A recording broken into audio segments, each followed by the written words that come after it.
Hello दोस्तों, स्वागत है आपका क्रेजी एग्जाम ट्रिक्स में।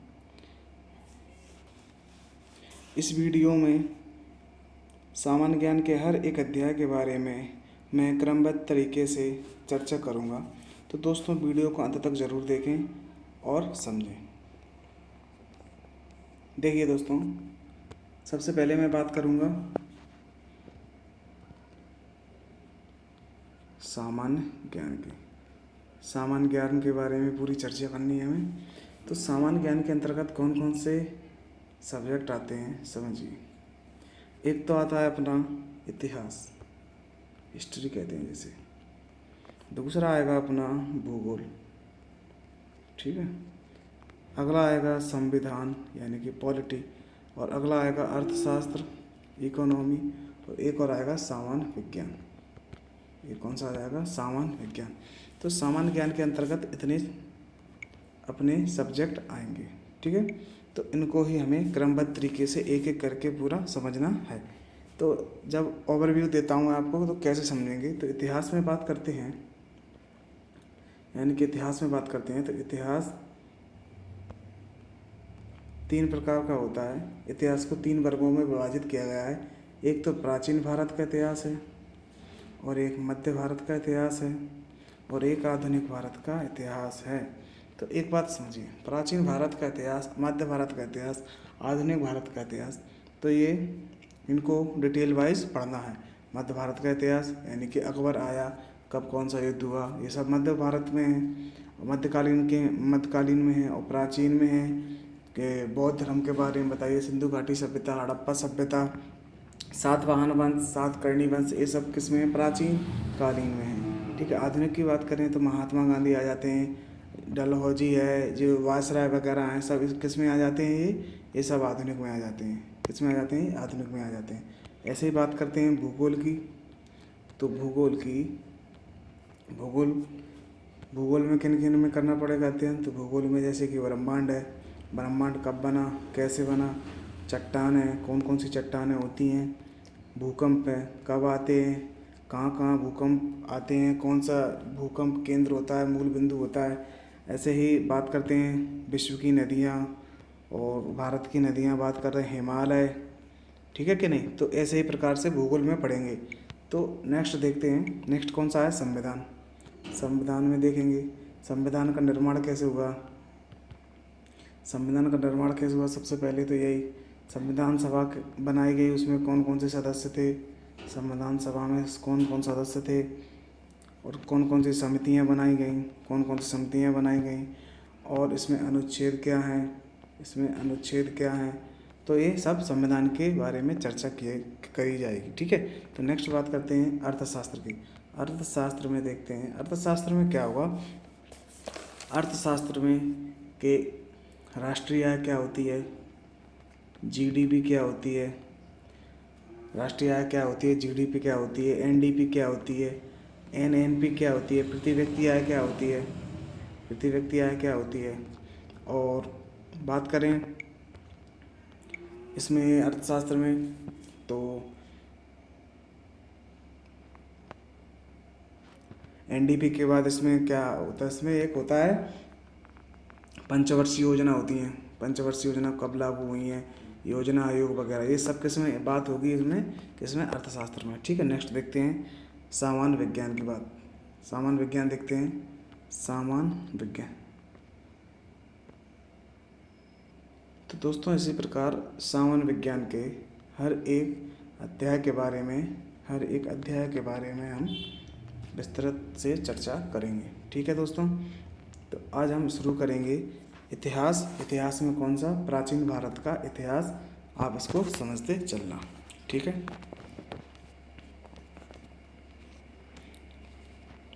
देखते हैं दोस्तों, सबसे पहले आता है इसमें प्राचीन भारत का इतिहास, जो कि मैंने बताया आपको, भारत का इतिहास, ठीक है। इसमें क्या है? अपना प्राचीन भारत का इतिहास।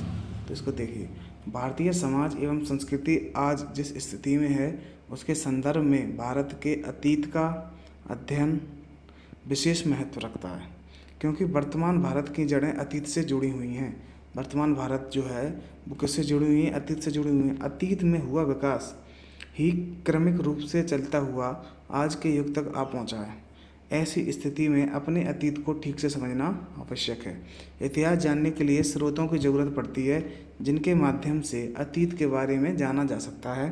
प्राचीन भारत के इतिहास के अध्ययन से हम यह पता लगा सकेंगे कि वर्तमान स्थिति की जड़ें कहाँ हैं। ठीक है, इससे हम यह भी जान सकेंगे कि भारतीय समाज एवं संस्कृतियों का विकास कब, कहाँ और कैसे हुआ था। तो ये तो इसकी परिभाषा हो गई है कि इसमें कैसे किस प्रकार दिया हुआ है। तो इसमें अब देखते हैं प्राचीन भारत के इतिहास में। सबसे पहले देखते हैं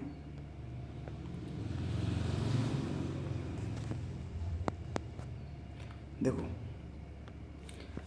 प्राचीन भारतीय इतिहास के स्रोतों को 4 वर्गों में विभाजित किया गया है। कितने वर्गों में? 4 वर्गों में। स्रोत मतलब ये सोर्स हैं जहाँ से अपन को पता चल सकता है कि प्राचीन भारत का इतिहास कैसा था। ठीक है, तो सबसे पहला क्या था? धर्म ग्रंथ, दूसरा ऐतिहासिक ग्रंथ और विदेशियों द्वारा विवरण और पुरातात्विक स्रोत। धर्म ग्रंथ क्या होते हैं? देखिए, धर्म ग्रंथ क्या होते हैं? धर्म ग्रंथ होते हैं वह ग्रंथ जो धार्मिक रूप से इतिहास का, प्राचीन इतिहास के बारे में जानकारी देते हैं, तो वो धर्म ग्रंथ होते हैं। ऐसे ऐतिहासिक ग्रंथ होते हैं। तो समझिए, धार्मिक ग्रंथ स्रोत के अंतर्गत कौन कौन से स्रोत आते हैं? जैसे कि ब्राह्मण साहित्य है, ऋग्वेद है। ब्राह्मण साहित्य के अंतर्गत कौन कौन से आते हैं? ऋग्वेद, सामवेद, यजुर्वेद, अथर्ववेद, ब्राह्मण, आरण्यक, उपनिषद, महाभारत, रामायण, पुराण। तो ये किसके अंतर्गत आते हैं? ये ब्राह्मण ग्रंथ के अंतर्गत आते हैं। ऐसे ही बात करते हैं बौद्ध साहित्य की। तो बौद्ध साहित्य के अंतर्गत कौन से आते हैं? विनय पिटक, सुत्त पिटक, अभिधम्म पिटक, महावंश, दीपवंश, ललित विस्तार, दिव्यावदान, बुद्धचरित, जो किसकी है? अशोक घोष की है। महाविवास वसुमित्र की है। और जातक आदि ग्रंथ किसके अंतर्गत आते हैं? बौद्ध साहित्य के अंतर्गत। अगला देखिए इसमें जैन ग्रंथ के अंतर्गत कौन कौन से आते हैं? कल्पसूत्र, भगवती सूत्र, भगवती सूत्र, आचार्य सूत्र। ठीक है, तो ये जैन ग्रंथ के अंतर्गत आते हैं। तो समझते चलना है आपको। अब ऐतिहासिक स्रोत के अंतर्गत कौन कौन से आते हैं? तो ऐतिहासिक साहित्य स्रोत के अंतर्गत आते हैं राजतरंगिणी, जो कि कल्हड़ की है, पृथ्वीराज रासो, चंद्रप्रदाय जी की है, हर्षचरित, बाणभट्ट की है, मुद्रा राक्षस किसकी है? मुद्रा राक्षस विशाखादत्त की है, अर्थशास्त्र कौटिल्य की है, अभिज्ञान शाकुंतलम कालिदास की है, स्वप्नवास दत्ता किसकी है? भास की है। तो ये ऐतिहासिक साहित्य स्रोत हुए हैं।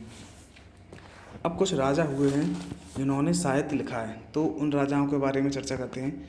तो सबसे पहले आते हैं हाल कौन से वंश के थे? तो सातवाहन वंश के थे। और उन्होंने कौन सी पुस्तक लिखी थी या साहित्य लिखा था? तो गाथा सप्तशती। ठीक है, नेक्स्ट देखते हैं महेंद्र वर्मन जो थे पल्लव वंश के थे और उन्होंने लिखी थी मत विलास प्रहसन। ठीक है, मत विलास प्रहसन। अब देखते हैं, आगे चलते हैं। और हर्षवर्धन हुए हैं। हर्षवर्धन को तो आप सब लोग जानते ही होंगे अच्छी तरह से।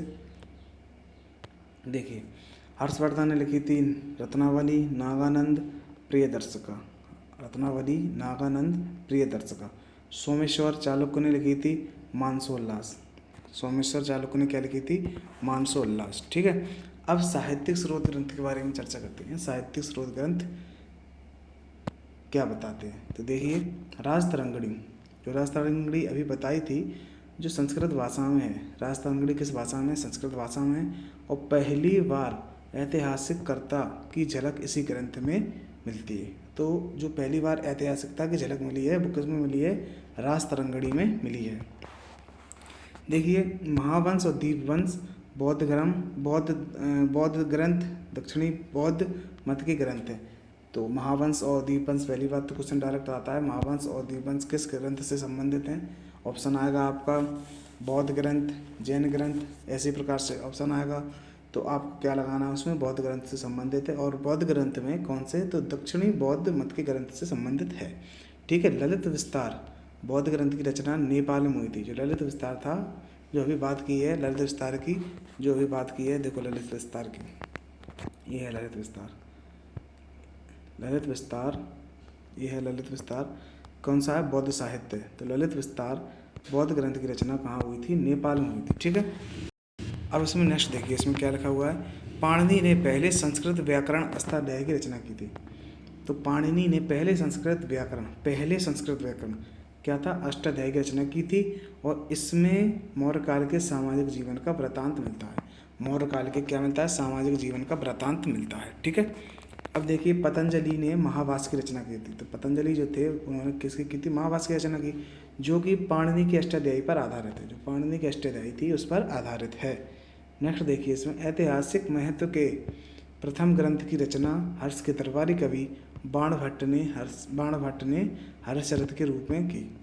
तो एक बात समझ लीजिए, जो बाणभट्ट थे हर्ष के दरबारी कवि थे, हर्षवर्धन के दरबारी कवि, उन्होंने हर्षचरित लिखा था, ना कि हर्षवर्धन ने लिखा था हर्षचरित। कन्फ्यूजन यहाँ रहती है कि हर्षवर्धन ने लिखा है हर्षचरित या बाणभट्ट ने लिखा है। तो किसने लिखा है, बाणभट्ट ने लिखा है हर्षचरित। ठीक है। आगे देखिए हर्ष अर्थशास्त्र, जो कौटिल्य अर्थशास्त्र, जो कौटिल्य के नाम कौन कौन से हैं, चाणक्य हैं, विष्णुगुप्त हैं, ने लिखी। अर्थशास्त्र किसने लिखी थी, कौटिल्य ने लिखी। मौर्यकालीन राज्य व्यवस्था का चित्रण कराती है। किसका कराती है, मौर्यकालीन राज्य व्यवस्था का चित्रण कराती है। अब देखिए विदेशियों द्वारा विवरण देखते हैं। तो सबसे पहले नंबर पर आता है हेरोडोटस। और ये कौन था, यूनानी लेखक था। हेरोडोटस कौन था, यूनानी लेखक था। तो हेरोडोटस को इतिहास का पिता कहा जाता है। इसने कौन सी पुस्तक लिखी थी, हिस्टोरिका। जाने कितनी बार आ चुकी है ये पुस्तक, जाने कितनी बार। ठीक है। अब आगे बढ़ते हैं इसमें। अब दूसरे नंबर पर आते हैं मेगास्थनीज। समझिए मेगास्थनीज सेल्यूकस निकेटर के राजदूत के रूप में चंद्रगुप्त मौर्य के दरबार में रहा तथा इंडिका की रचना की। यह मूल रूप से अप्राप्य है, लेकिन इसके उदाहरण अनेक प्रख्यात लेखकों की रचनाओं में आए हैं। समझिए बात क्या कह रहा है। मेगास्थनीज था तो पहली बात किसका राजदूत था, तो सेल्यूकस निकेटर का था। ठीक है। और दूसरा क्वेश्चन वगैरह बनेगा तो किसके दरबार में आया था, चंद्रगुप्त मौर्य के दरबार में आया था। तीसरा क्वेश्चन बनेगा तो उसकी पुस्तक का नाम क्या है, तो इंडिका है उसकी पुस्तक का नाम। ठीक है। और ये जो इंडिका है वो अप्राप्य है, मतलब पूर्ण रूप से प्राप्त नहीं है। ठीक है। आगे बढ़ते इसमें देखते हैं। फिर एक आते हैं अज्ञात लेखक। तो अज्ञात लेखक के बारे में बस एक ही चीज़ ध्यान रखनी है कि पेरिप्लस ऑफ द इरीथ्रियन सी, लाल सागर का विवरण। पेरिप्लस ऑफ द इरीथ्रियन सी, लाल सागर का विवरण किसकी है, तो अज्ञात लेखक हैं। मतलब इनका नाम नहीं मिला है, बस एक पुस्तक मिली है और इसलिए इन्हें अज्ञात लेखक कहा गया है। तो अगले देखते हैं कौन है, टॉलमी जी हैं। टॉलमी में क्या है, टॉलमी की पुस्तक थी जियोग्राफी, जो 150 ईस्वी के आसपास लिखी गई थी। तो प्राचीन भारतीय भूगोल एवं वाणिज्य की जानकारी देती है। जो जियोग्राफी नाम की पुस्तक थी वो टॉलमी की थी, जो भारतीय भूगोल एवं वाणिज्य की जानकारी देती है। नेक्स्ट है स्ट्रैबो ने मेगास्थनीज के विवरण को काल्पनिक माना है। तो ये कौन से थे, यूनानी थे सभी। ये कौन से थे, यूनानी थे। अब बात करते हैं रोमन लेखक की। तो रोमन लेखक की बात करते हैं, रोमन लेखक की जब बात करते हैं तो सबसे पहले कौन आ जाता है,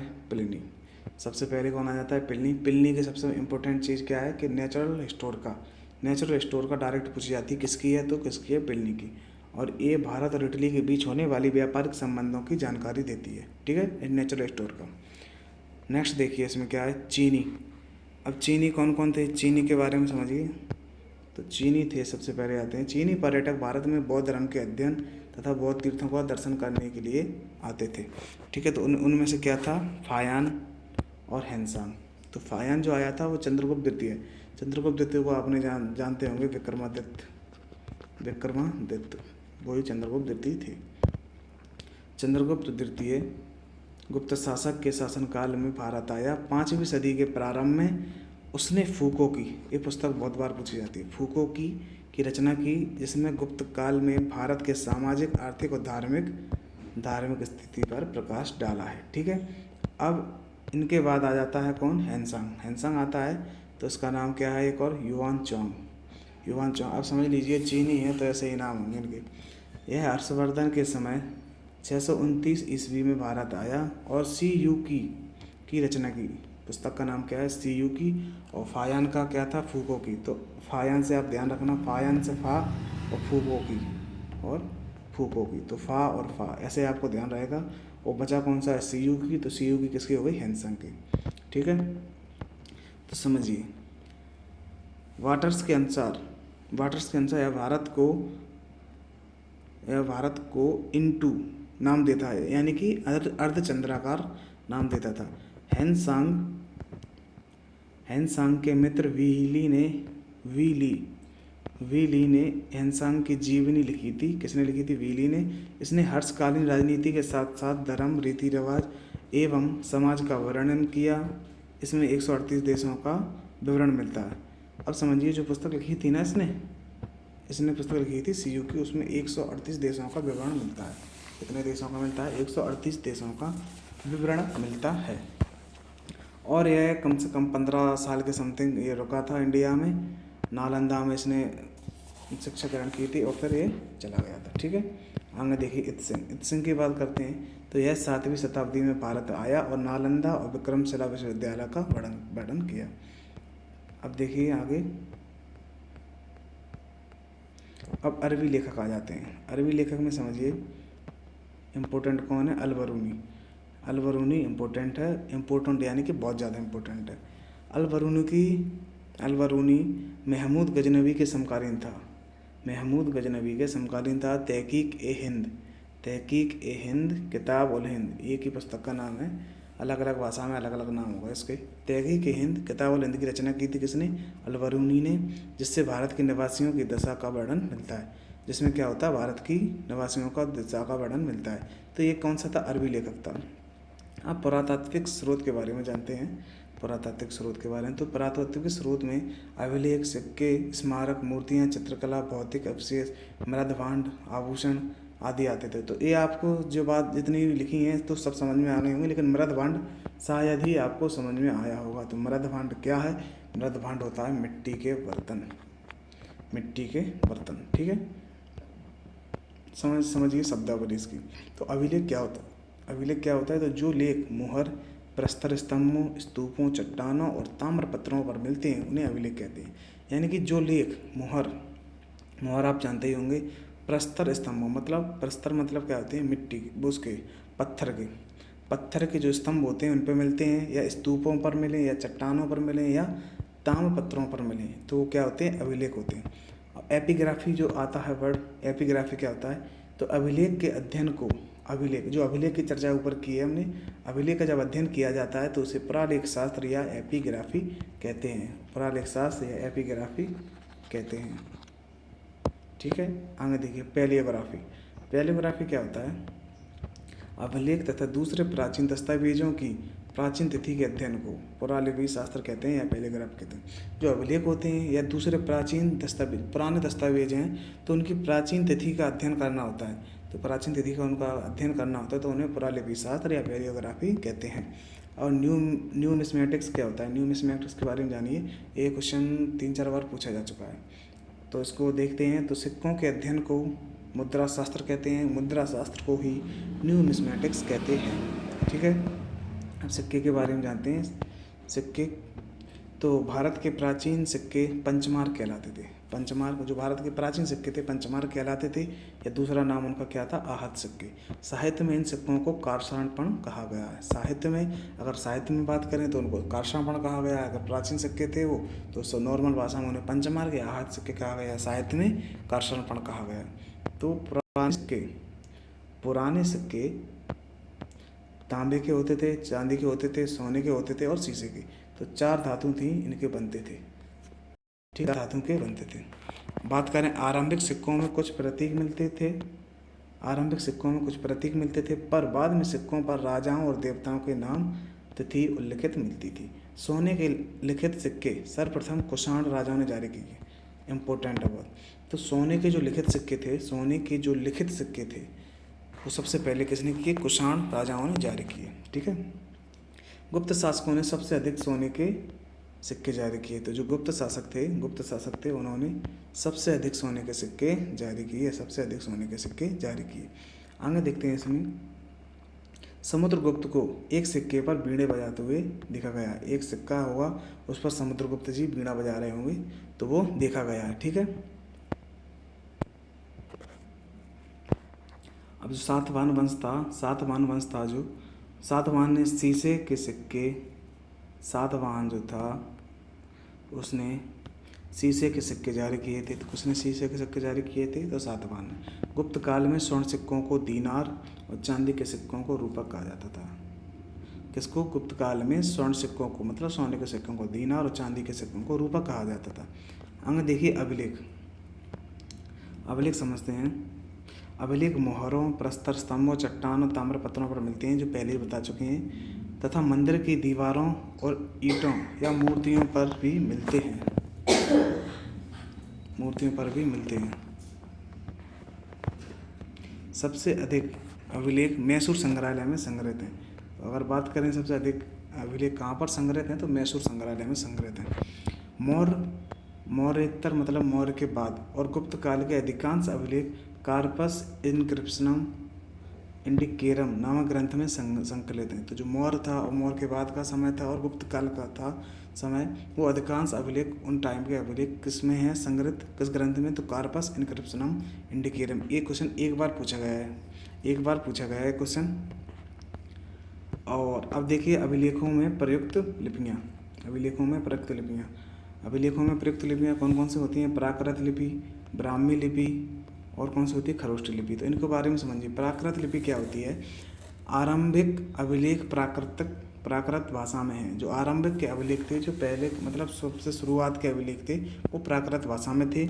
और जो ब्राह्मी लिपि है, अशोक के शिलालेख, अशोक आएंगे अब आगे, अशोक के शिलालेख ब्राह्मी लिपि में है। अशोक के शिलालेख किस लिपि में? ब्राह्मी लिपि में है। यह लिपि बाएं से दाएं लिखी जाती है, यानी कि हम लिखते हैं कुछ भी ऐसे तो बाएं से दाएं लिखी जाती है, मतलब ये होता है बायां, ये होता है दायां, तो ये इस साइड से इस साइड की ओर लिखी जाती है। इसी तरह बात करते हैं खरोष्ठी लिपि की बात करते हैं। तो खरोष्ठी लिपि अशोक के कुछ शिलालेख खरोष्ठी में, लेकिन अधिकतम किस में है? ब्राह्मी में, जो दाएं से बाएं लिखी जाती है। अब देखो ये हो गया बायां और ये हो गया दायां, ठीक है। तो ये कैसे लिखी जाएगी? इस तरह से लिखी जाएगी। कैसे लिखी जाएगी? इस तरह से, जैसे कि उर्दू लिखी जाती है उसी तरह से ये लिखी जाएगी। आगे देखिए यूनानी एवं आरमाइक लिपि। तो पाकिस्तान अफगानिस्तान में अशोक शिलालेखों में इन लिपियों का प्रयोग है। तो कहाँ पे? पाकिस्तान अफगानिस्तान में, ठीक है। तो अब देखिए इसमें क्या लिखा हुआ है। 14वीं सदी में फिरोज शाह तुगलक को अशोक के 2 शिलालेख मेरठ उत्तर प्रदेश एवं टोपरा हरियाणा में मिले। कैसे मिले थे? फिरोज शाह तुगलक को, जिन्हें दिल्ली लाया गया और 1837 में जेम्स प्रिंसेप ने इन शिलालेखों की ब्राह्मी लिपि को सर्वप्रथम पढ़ा था। अब समझिए बात। तो इसमें सबसे मेन इंपॉर्टेंट क्या है? 1837 में जेम्स प्रिंसेप ने सबसे पहले अशोक के शिलालेख को पढ़ा, वो भी ब्राह्मी लिपि में। दूसरी बात क्या है कि फिरोज शाह तुगलक को मिले थे अशोक के 2 शिलालेख, एक मेरठ उत्तर प्रदेश में, एक टोपरा हरियाणा में, ठीक है कि नहीं। नेक्स्ट देखिए इसमें अब महत्वपूर्ण अभिलेख एवं उसके शासक समझिए। तो सबसे पहले देखते हैं इसमें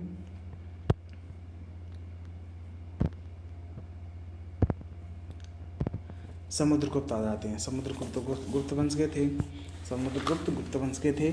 तो प्रयाग प्रशस्ति इलाहाबाद का था ये, और एरन अभिलेख जो सागर का था, मध्य प्रदेश का। तो इनके कौन कौन से अभिलेख थे? प्रयाग प्रशस्ति और एरन अभिलेख, ठीक है। नेक्स्ट देखिए इसमें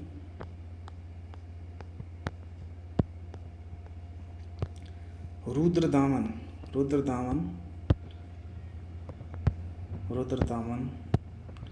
जो शक वंश के थे। रुद्रदामन का कौन सा था? जूनागढ़।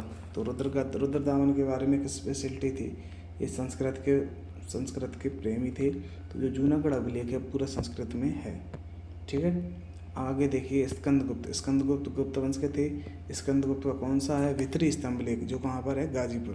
भित्री स्तंभ लेख गाजीपुर का, ठीक है। नेक्स्ट देखिए खारवेल कलिंग वंश का था, हाथी गुम्फा है।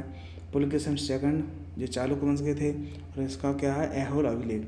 नेक्स्ट देखिए राजा भोज प्रतिहार वंश के थे, इनका ग्वालियर प्रशस्ति मध्य प्रदेश। नेक्स्ट देखिए विजय सेन का कौन सा है? देवपाड़ा अभिलेख। नेक्स्ट देखिए हर्षवर्धन, इनका कौन सा है? मधुबन एवं बांसखेड़ा अभिलेख, ठीक है। नेक्स्ट देखिए यशोधर्मन का कौन सा? मालवा नरेश थे ये, मंदसौर प्रशस्ति। नेक्स्ट देखिए गौतमी बलसरी का क्या था? नासिक अभिलेख। गौतमी बलसरी कौन से वंश के थे? सातवाहन वंश के थे। तो अब इसके बारे में विशिष्ट तथ्य सुनिए। तो क्या है?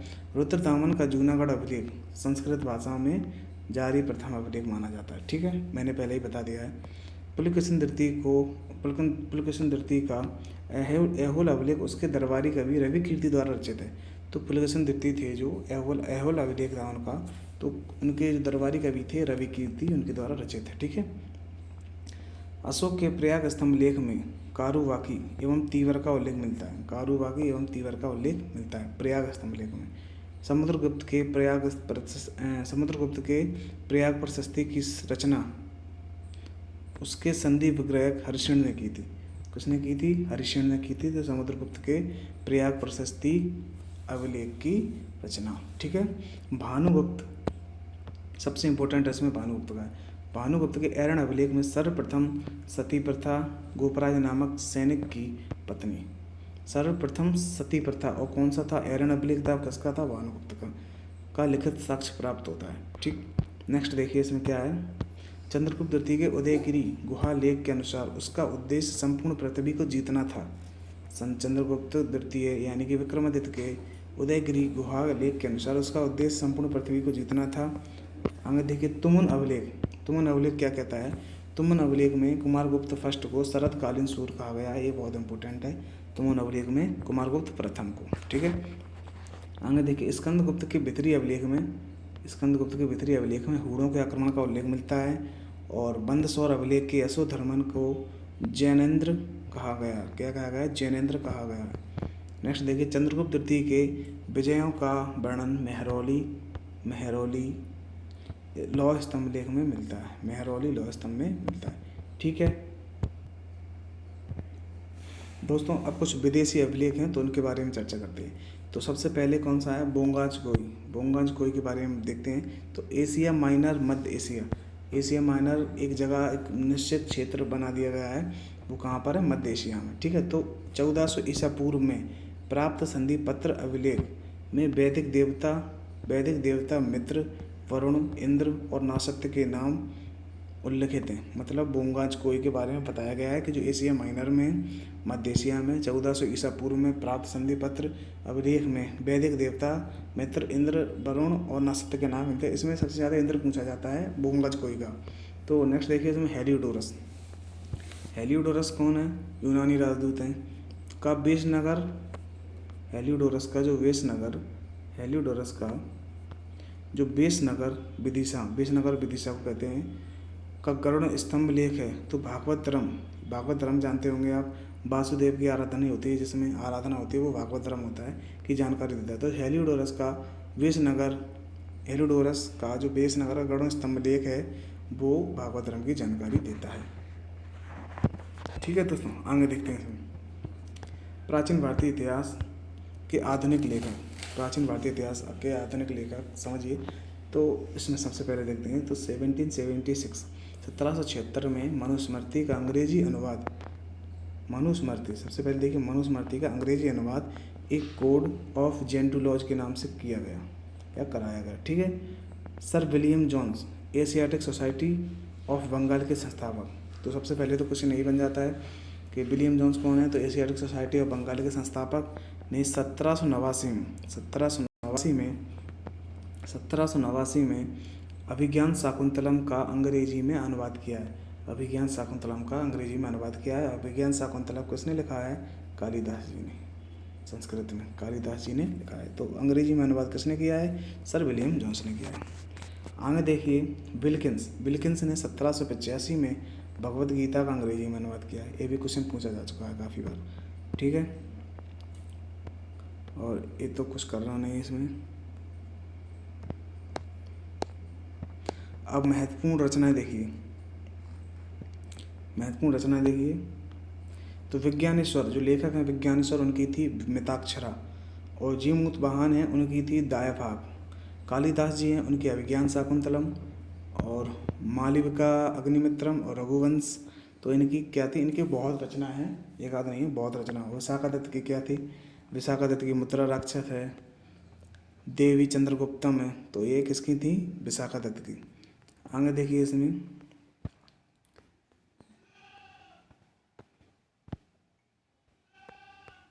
शूद्रक की क्या थी? मृच्छकटकम। वात्स्यायन की क्या थी? कामसूत्र। राजशेखर की क्या थी? काव्य मीमांसा। कर्पूर मंजरी पूछी गई है। कर्पूर मंजरी, काव्य मीमांसा, हर्षविलास, हरविलास और बाल रामायण ये किसकी थी? राजशेखर की थी। और बाण भट्ट की तो अभी पढ़ चुके हैं आप। हर्षचरित सबसे इम्पोर्टेंट। बेलड़ की क्या थी? बेलड़ की इम्पोर्टेंट नहीं है। अमर सिंह की अमरकोश। और इसमें इम्पोर्टेंट बता देता हूँ मैं। सोमदेव की कर लेना। सोमदेव की क्या है? ललित विग्रहराज। और भास्कराचार्य की क्या है? सिद्धांत शिरोमणि।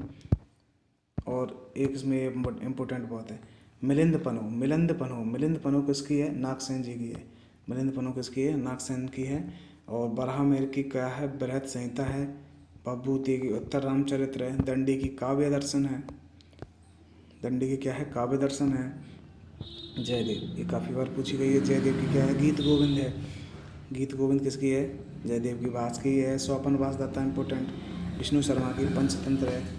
विष्णु शर्मा की कौन सी है? पंचतंत्र, बहुत ज़्यादा इम्पोर्टेंट है। अश्वघोष की है बुद्ध चरित्र। सूत्र अलंकार, ये दोनों किनकी हैं? अश्वघोष की हैं। ठीक है। वेद व्यास की तो आप जानते होंगे, भगवत गीता, महाभारत। महाभारत का पुराना नाम क्या था? जय संहिता। ठीक है। अब बात करते हैं भर्तृहरि की, तो भक्ति शतक है। भक्ति शतक किसकी है? भर्तृहरि की है। और इसमें वाल्मीकि जी की रामायण है। वाल्मीकि जी की क्या है? रामायण है। और इसमें गोस्वामी तुलसीदास जी की रामचरितमानस है। रामचरितमानस किसकी है? गोस्वामी तुलसीदास जी की है। सुश्रुत की सुश्रुत संहिता है। सुश्रुत की सुश्रुत संहिता है। नागार्जुन की है सत सहस्र का। नागार्जुन की है। बिहारी की बिहारी सतसई है। सतसई यानी कि 700 के समथिंग इसमें पद हैं या दोहे हैं। ठीक है। आगे देखिए इसमें, और इसमें कोई एक और है, कीर्ति कौमुदी। कीर्ति कौमुदी किसकी है? सोमेश्वर जी की है। कीर्ति कौमुदी किसकी है? सोमेश्वर जी की है। अब इसके बाद आ जाता है प्रस्तर युग। प्रस्तर युग अब हम नेक्स्ट पार्ट में करेंगे। तो दोस्तों, अगर आपको वीडियो अच्छा लगा हो और क्या नाम आपको चीज़ें समझ में आई हो, तो वीडियो को ज़रूर लाइक करें और अपने दोस्तों में ज़रूर शेयर करें। Thank you.